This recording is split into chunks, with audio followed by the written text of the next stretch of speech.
In this episode in the series about the 1969 Melbourne Transportation Plan, we are going to look at one of the most complex freeways ever proposed in the city, and also possibly the most requested from you. And that is the freeway from Craigieburn to Dandenong, known as the F2. This was the single most controversial thing that came out of the 1969 plan, and sparked a huge backlash of protests from residents across Melbourne that succeeded in stopping large parts of it. But despite most of the F2 being officially abandoned in the 1970s, most of it has been gradually built anyway, just in different forms and at different times. We'll be talking about this today in 3 sections. Part 1 from Craigieburn to Northcote, Part 2 from Northcote to Moorabbin, and Part 3 from Moorabbin to Dandenong. So let's take a look at the F2, one of Melbourne's forgotten freeways.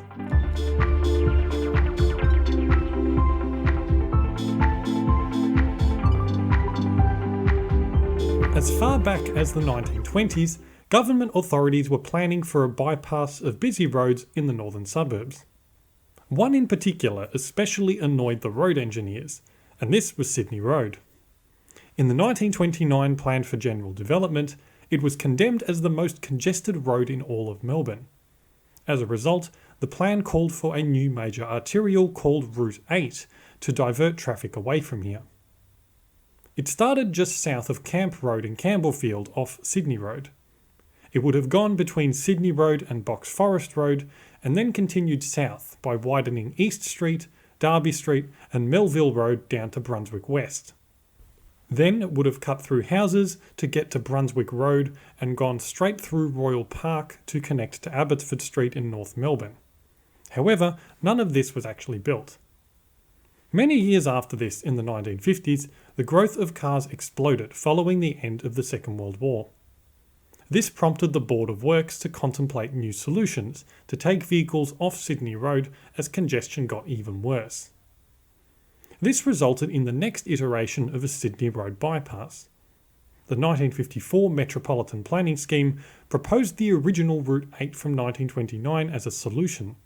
However, it also included 3 additional options. The first, called Route 15, ran parallel to the Upfield line, coming off Sydney Road just north of Batman Station. The second, designated Route 16, began at Queen's Parade in Coburg North, running along the Merri Creek to Clifton Hill and along Hoddle Street. A third route was also sketched out, which had a freeway beginning even further north at Somerset Road in Campbellfield, and then also following the Merri Creek down to Hoddle Street in a similar way to Route 16. This will become important for reasons that we're about to find out. So by the time the 1969 Melbourne Transportation Plan came about, these routes had already been in official documents for many years, and some land had even been reserved. As a result, it seemed relatively simple at the time to just pick one of these pre-existing routes and include it as a proposal. And so in 1969, one of these Sydney Road bypass routes was selected and rebranded as the F2. This was a slightly modified version of the Route 16 from 1954, but the plan had it starting even further north in Craigieburn, right next to the railway station. It would have then continued south just west of Merri Creek, before intersecting with the F5 Metropolitan Ring Road, the F4, an alternative proposed freeway just north of Bell Street, and the F12, a freeway coming from the western suburbs along Brunswick Road and Holden Street. The F2 would have then continued along the Hoddle Street alignment to destinations further south. This artist's impression from the Country Roads Board shows an example of what the Merri Creek would have looked like at the St George's Road Bridge, just near the proposed interchange of the F2 and F12.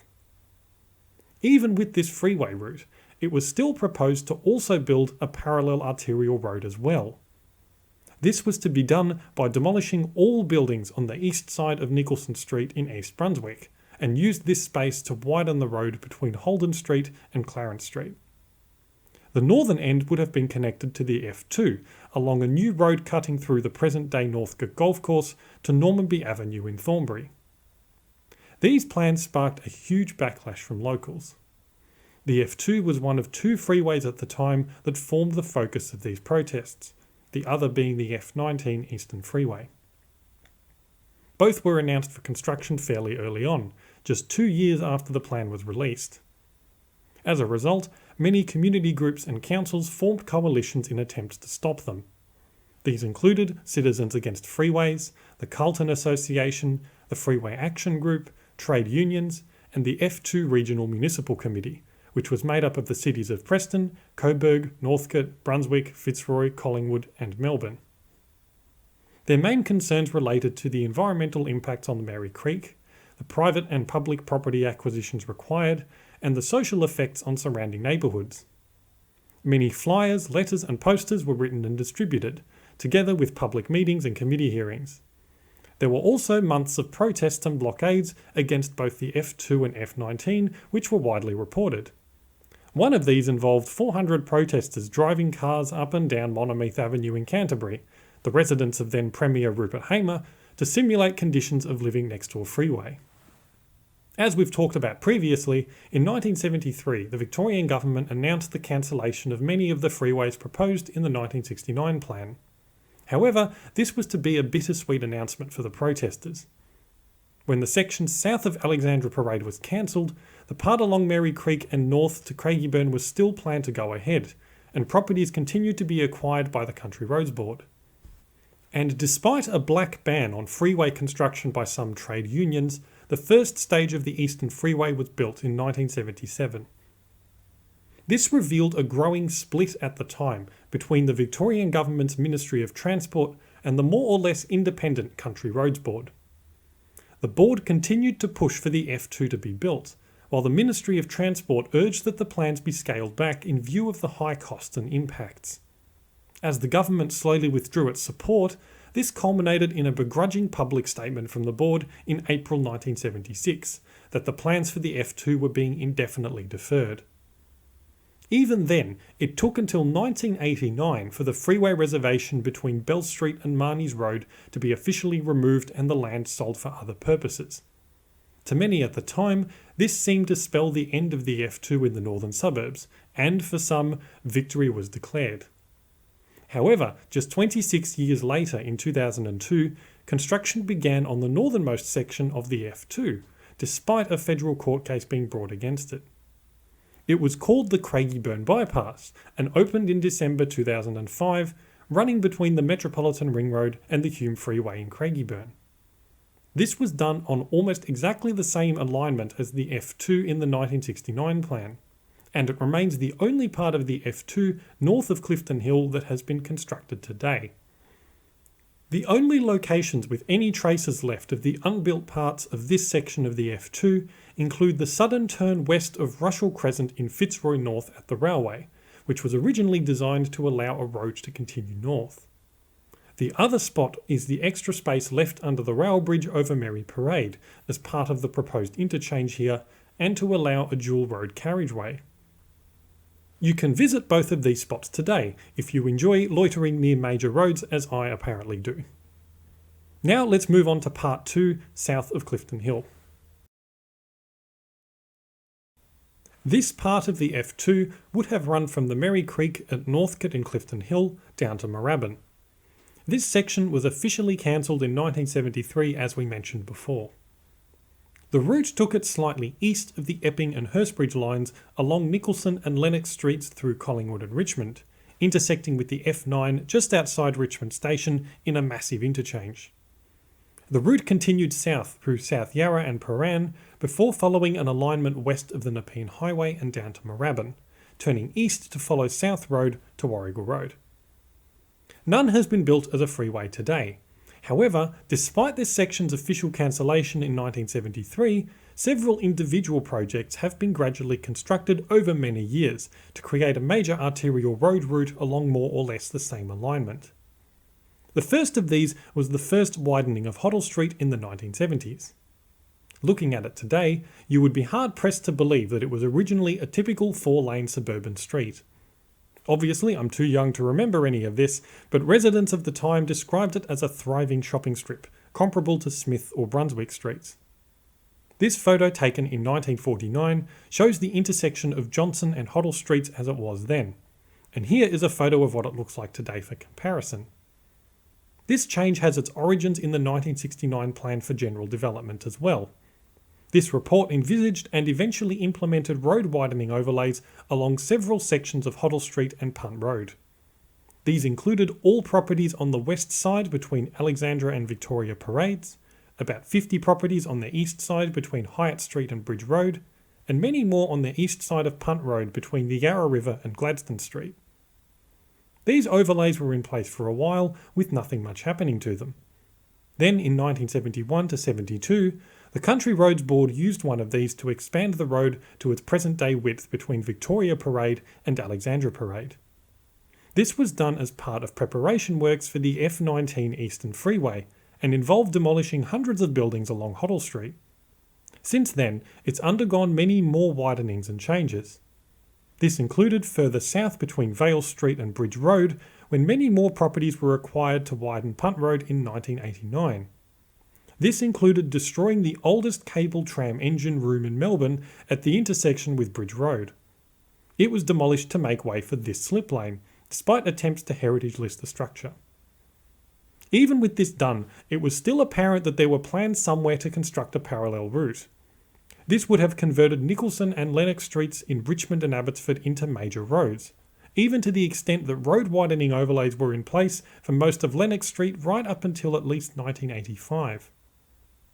The reason why all of this is relevant for us is that it was done along a very similar alignment to the original F2. But rather than actually build the F2 as a freeway, Hoddle Street and Punt Road were progressively widened instead, effectively doing the same thing but just in a different way. Further south of Richmond, the route becomes a little less clear. There was no land reserved for any of this section other than some idea around using land adjacent to the railways through South Yarra and Prahran. It's unclear exactly the route it would have taken from a practical sense, as it seems to run near but not quite along the Nepean Highway for a short section. This is after the F2 diverges from the Sandringham railway line just north of Ripponlea Station. If it was built as originally mapped, thousands more properties would have needed to be demolished in some of the most expensive suburbs in Melbourne. Like Hoddle Street and Punt Road before it, the Nepean Highway was significantly widened following the official cancellation of this part of the F2. 400 buildings were compulsorily acquired and demolished, mainly on the west side, between South Road and Cochrane Street, to make way for 8 lanes of traffic plus service lanes and medians. This 6-kilometre section was completed in 1984. To be clear, I can't find many records of this part of the F2 south of the river, and there's little evidence that it was seriously considered to be built as a continuous freeway. As I said, no land appears to have ever been reserved or provisions made in local planning schemes. However, as we've seen, most of it has been built anyway, just in a slightly different way. But all of this changes as we move into the last part of the F2, the section between the Nepean Highway in Moorabbin and the F38 South Gippsland Freeway in Dandenong. By the way, if you're interested in learning more about Hoddle Street and the City Ring Road, see my video here on the F1 in the top right hand corner. This final part takes us deep into the southeastern suburbs from Moorabbin to Dandenong and all points beyond. From here, despite being apparently cancelled in 1973, the F2 has been built almost in its entirety. But it was never called this officially. Instead, it has been broken up into separate projects that have been done across several decades and under many names. The route of the F2 in this part runs east along South Road. This was already constructed with a very wide reservation, meaning that there was lots of room to widen the carriageway. However, east of East Boundary Road, South Road narrowed once again, meaning that more compulsory acquisition overlays for widenings were introduced in the 1954 planning scheme. This whole stretch is known at various points as the Dingley Bypass or Freeway, South Road Extension, Westall Road Extension, and the Dandenong Bypass. But they are actually all part of the F2. Prior to the 1969 plan, the state government envisaged a slightly different route for the F2 between Cheltenham Road and Hammond Road in Dandenong South. Rather than build its own right-of-way, it was instead proposed to widen Cheltenham Road instead and have the freeway running along here. It was the 1969 plan that actually created the route along which the Dandenong Bypass runs today in its own separate reservation. This appears to have been done to accommodate the new F35 proposed freeway that was also created in the 1969 plan, which today we call Eastlink. The final stretch that has not been built is a 2.5 kilometre extension of the Dandenong Bypass extension to the South Gippsland Freeway, which was designated as the F38 in the 1969 plan. Land has been reserved here for many years, which you can see on aerial photos of the area. The fact that this part of the F2 was mostly farmland and natural bush when these routes were first developed is largely why this part has been constructed closer to its original plans than the sections that we looked at before. The F2 is one of the best known projects to come out of the 1969 Melbourne Transportation Plan. The fact that it sparked strong anti-freeway campaigns and would have affected so many different parts of the city gave it a notoriety and fame that most of the other proposals did not face. In the end, other than the section between the M80 Ring Road and the Merri Creek, the rest of the route has effectively been constructed. You can now travel along here today and see how the various sections all come together to form the single route of the F2. Thanks for watching. Please like and subscribe if you enjoyed this so that you can stay up to date on the latest videos. And as always, check out the playlist linked up here for more in the series.